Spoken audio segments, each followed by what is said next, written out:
Welcome to the deep dive. Okay, everyone, strap in. We are definitely putting on the emergency response gear today because the Avatar world, it's kind of blown up recently. Yeah, it really has. We're diving into this, pile of leaks and rumors that have been swirling around the 2026 Avatar Aang. And this isn't just, random forum posts. We're looking specifically at claims coming through a Spanish YouTuber, Apicomic. He says he got 11 watermarked images, pretty sensitive stuff, from a source inside Paramount. Exactly. So our mission today is basically to sift through all this, what's allegedly confirmed, what's just speculation built on spec, and maybe most importantly, why is this causing such a stir in the fan? People are throwing around words like lore breaking. Right, the big L word. Okay, so first things first, let's talk about this source. Credibility, what's the claim here? The claim is that this person attends key Paramount meetings, across different projects, different IP, and they get briefed on the main highlights. Okay, so high-level stuff. That actually makes sense. It does, because it explains why the info we have is focused on the big picture, right? Yeah. The main conflict, the villain, the central MacGuffin, if you will. Yeah, and not what's Suki doing? Yeah. Or Mai, or Ty Lee. Yeah. The source apparently even mentioned that some characters might only have, 20 seconds of screen time. Exactly. So if you're giving highlights to execs, you're not mentioning the characters with tiny cameos. You're talking about the core element. That adds a little bit of, plausibility to why the leaks are structured this way. Before we really get into the new stuff, though, we kind of have to touch on that initial confusion, right? The whole Lost Realm thing. Oh, yeah. That was interesting. So it started with fact. Paramount copyrighted the title Lost Realm for the simple fact. But the fandom just ran with it. Immediately, it was multiverse confirmed, alternate dimensions, the villains from another reality, just pure speculation based off a title. Which just shows how desperate everyone is for information. A copyrighted title becomes this massive theory overnight. But, importantly, these new leaks, especially the alleged synopsis details, seem to shoot that down pretty hard. Yeah, thankfully. It sounds like they're bringing you back to the established world. Probably a relief for a lot of people. Oh. No weird portal stuff, hopefully. Let's hope. It definitely highlights that we need to be careful distinguishing, a working title or copyright filing from the actual plot. Okay, so let's set the scene. Geography first. Republic City. We knew this was coming, right? They confirmed it at Comic-Con. Yeah, Bright did. But these leaks give us way more specifics about what kind of Republic City we're seeing. And the key thing is, it's young.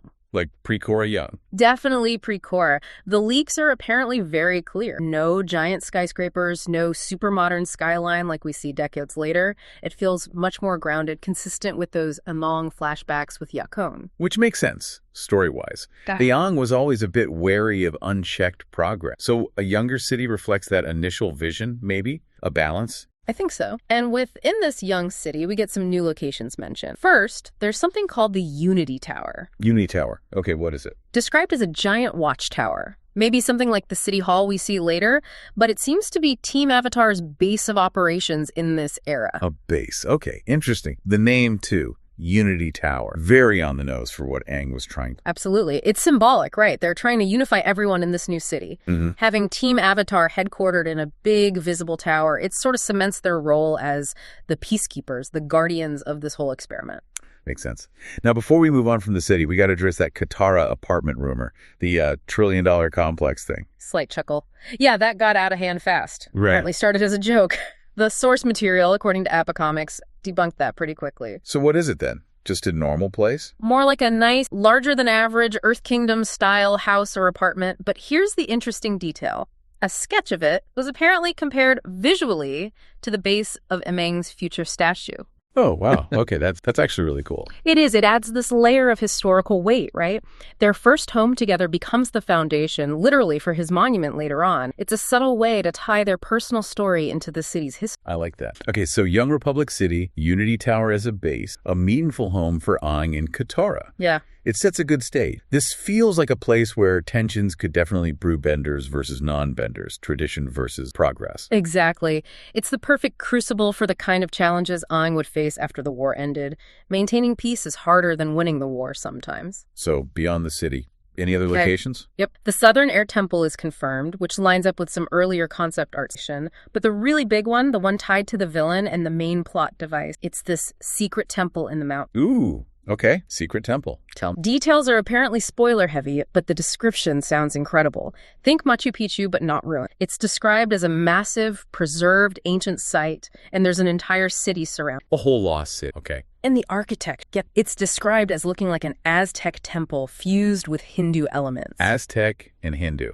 That's a combination I haven't pictured before. What does that even imply? Well, think about the air nomad. They were travelers, spiritual seekers. They absorbed philosophies from everywhere. So maybe this temple belongs to a really ancient, specific group of air nomads, integrated Mesoamerican and South Asian aesthetic and maybe spiritual ideas.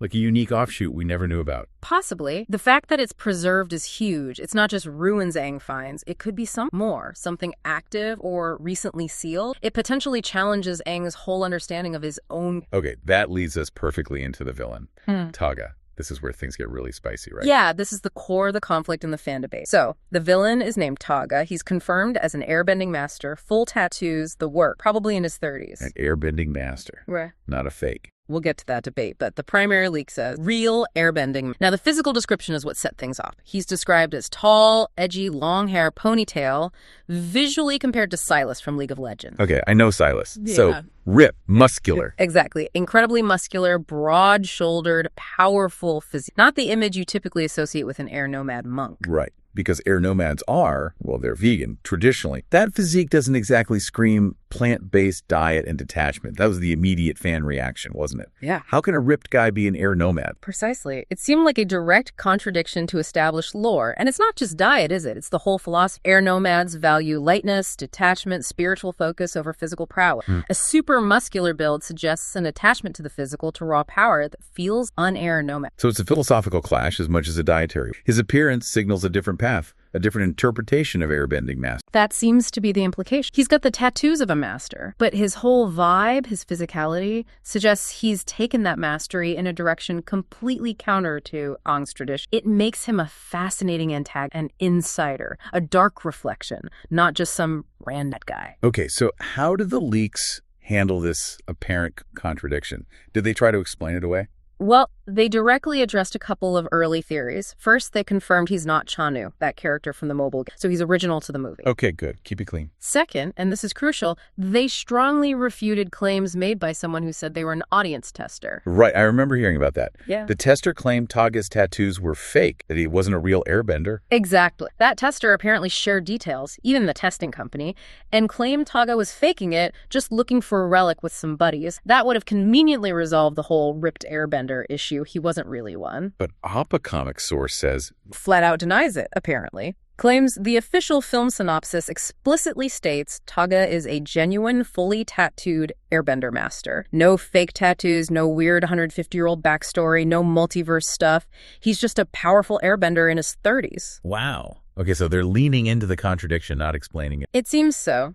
And if that's true, it makes the stakes much higher and much more personal for him. He has to confront the idea that his own culture or the newly forming Air Nation could produce someone like this, a dark mirror. Where would he even come from then? A survivor hidden away all this time? Or maybe one of the new airbenders? That's the million-dollar question, isn't it? Given the timeline, being one of the new airbenders Aang helped create or inspire seems disturbingly plausible. That would make Taga a direct result of Aang's efforts, a sort of internal failure, way more complex than fighting another fire. Okay, deep breath. Let's connect Taga to the plot device, the mythical staff. Right.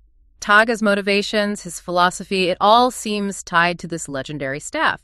It's apparently the thing that kicks off the whole plot. And the description from the alleged synopsis is... It possesses a dangerous power forged by a mythical avatar. Okay, keyword, dangerous power. Mythical avatar. This sounds like where the lore-breaking alarms really started ringing. Absolutely. This is the highest stakes element they're introducing. The leaks say this staff, and that secret temple we talked about, are linked to a previously unknown past avatar named Sonom. Sonom. Is that name significant? It is. Sonom was mentioned briefly in the lore, specifically as an air nomad from Avatar Yangshin's era. So, confirming the staff is tied to an air avatar from the past is huge. It's not some random spirit thing. It's tied directly to Aang's own element in history. An air avatar we've never... And they forged a mythical weapon. Okay, I can see why people are worried. Exactly, because the fundamental rule, the Avatar Bible, as some call it, is that magic doesn't exist in this world, not in the D&D sense. Everything is bending, manipulating elements, life energy, spirit energy. Katara's line from episode 1, it's not magic, it's water bending. That set the tone from the very beginning. Precise. We've seen bending evolve: metal, lightning, blood, spirit bending, energy bend. But they're all extensions or specialized applications of the core elements or manipulated. Physical staff holding an independent, dangerous power it feels like an artifact with innate magical properties. So how can that work without breaking the established rules? If it's just an amplifier for bending, maybe? Like a fancy stick? That would be the safe route. But the phrasing dangerous power forged by suggests something more intrinsic to the staff itself. If it generates a force that isn't fire, water, earth, or air, or even spirit that's where you run into trouble. Okay, let me push back a bit here. Weren't fans already critical of lore changes in Legend of Korra, specifically Season 2, with Rava and Vatu, and the whole origin of bending retcon? That's the ghost haunting this entire discussion. You're spot on. People felt Korra Season 2 got too convoluted, that it demystified bending by giving it this very specific spirit battle origin. Isn't introducing a mythical weapon just walking right back into that same potential fan backlash? It's exactly the same risk, which is why the anxiety is so high. The studio must know this. They learned from Korra Season 2 that messing with the fundamental cosmology is dangerous ground. So the hope or the argument is that they're framing this as lore expansion, not lore break. But they have to nail the explanation. So what could a lore-consistent explanation be? How does Avatar Sonom forge a dangerous power into a staff without it being just plain magic? Okay. If we stick to the existing, Sonom was an air avatar, deeply. The temple seems ancient and spiritual. The most likely candidate is spirit energy. We know spirit energy can be incredibly powerful, even destructive, like those giant spirit vine weapons or angry spirits in Korra. So maybe Sonom didn't create magic, but found a way to concentrate or stabilize raw, volatile spirit energy into the staff, making it dangerous because it's pure, untamed spirit power. That's one plausible path. It preserves the idea that the power source is native to the world, just channeled in a new way. Or maybe it involves energy. Aang used it defensively to remove or restore bending. What if Sonom, centuries ago, figured out how to use it offensively, to imbue an object with destructive life force?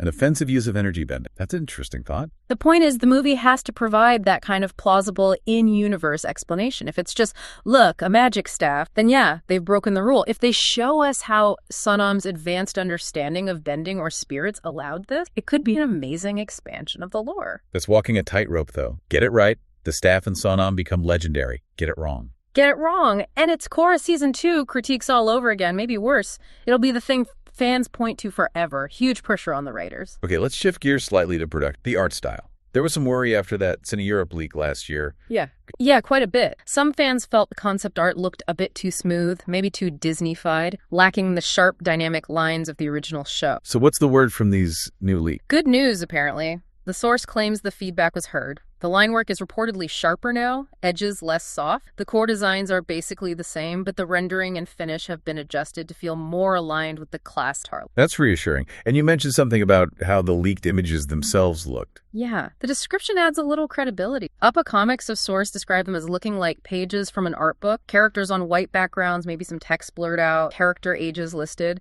That kind of formal internal production asset is harder to fake convincingly than fan art. Speaking of age, there was an update there too. Team Avatar's ages changed. Minor change, but potentially significant. They're apparently listed as 2 years younger now than in some previous... 2 years younger? Why would they do that? Well, the big theory, and it makes a lot of sense, is that it allows them to cleanly remove a potential subplot. Katara being pregnant. Oh, right. There was concept art that hinted at that. Something looked like it was protecting her stomach. Exactly. Hints that she might have been pregnant with Bumi or Kia during making them 2 years younger, basically kicks that can down the road. It lets Aang and Katara be fully focused on the Taga staff crisis without the added dynamic of an impending... Which, honestly, sounds like a smart move. The plot already sounds packed with Taga, Sonom, the temple, the staff, the lore implications. Adding a pregnancy storyline might have just been too much. Yeah, streamlining. It lets them focus on the action, the philosophy, the core conflict without getting bogged down in the admittedly interesting family drama side yet. Okay, now, the character who isn't in the movie. Azula. Big news for a lot of fans. Huge news, and definitely a source of disappointment for men. The leaks claim Azula is definitively not... Which is surprising, right? Because the timing felt perfect. Post-war era. Her redemption arc started in the comic, like Azula in the Spirit Temple. People expected to see that continue. Yeah, that comic gave her those first crucial steps away from pure villainy towards something more complex, maybe even balanced. Fans wanted to see where that went, especially her relationship with Zuko. So why cut her if the timing is right? Azula's story is heavy. It's about deep trauma, mental health struggles, redefining her entire identity, trying to cram a meaningful resolution or even continuation of that arc into this already dense plot about Taga and Sonom. It would probably feel rushed, superficial. So save it for later. That's the running theory now. Her story probably needs its own space to breathe, maybe in that rumored Zuko-focused movie that's potentially also in development. That would give her arc the focus it really... That makes a lot of sense, actually. Give her the spotlight when the story is about her and Zuko not fighting a rogue Airbender. Okay, finally, production status. Where are they at? The estimate from the leaks is about 60-70%. Which, for an October 2026 release, sounds about right. Yeah, it tracks perfectly. It means the big creative decisions, Taga's design, the staff's look, the temple's appearance are almost certainly locked in. They're deep in the animation, rendering, polishing stages now. So the details we're hearing now, especially about Taga and the staff, they're likely pretty close to final. The time for major changes has probably passed. Seems that way. They're committed to this path, this high-risk, high-reward lore expansion, for better or worse. Okay, let's try and wrap this all up. Synthesize this deep dive. What are the big takeaways? Well, the 2026 Aang movie is shaping up to be incredibly ambitious. Maybe one of the riskiest narrative moves of franchise, and honestly. It's built around these core, challenging elements. Yeah, you've got Taga, this muscular, potentially rogue airbender master who's like an internal crisis for Aang's culture. You've got this whole hidden history with Avatar Sonom, an ancient temple, a lost city. And right at the center, the legendary staff, that mythical weapon with a dangerous power.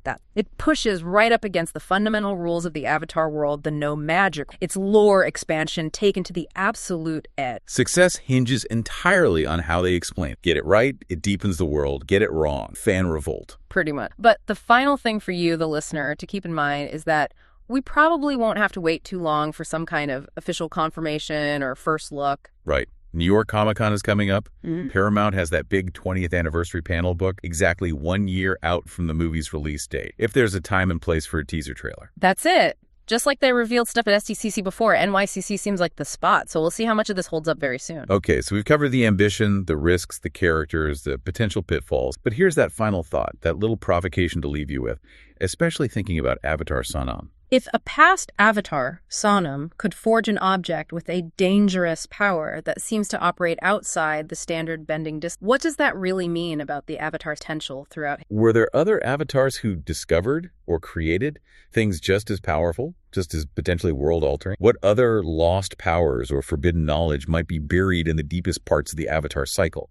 Things that could completely reframe how we understand the Avatar's role and capabilities. Maybe the rules Aang thought he knew were never a story. Something to chew on. Definitely something to chew on. Until we get that trailer, the speculation engine is running at full steam. Thanks for joining us on The Deep Dive.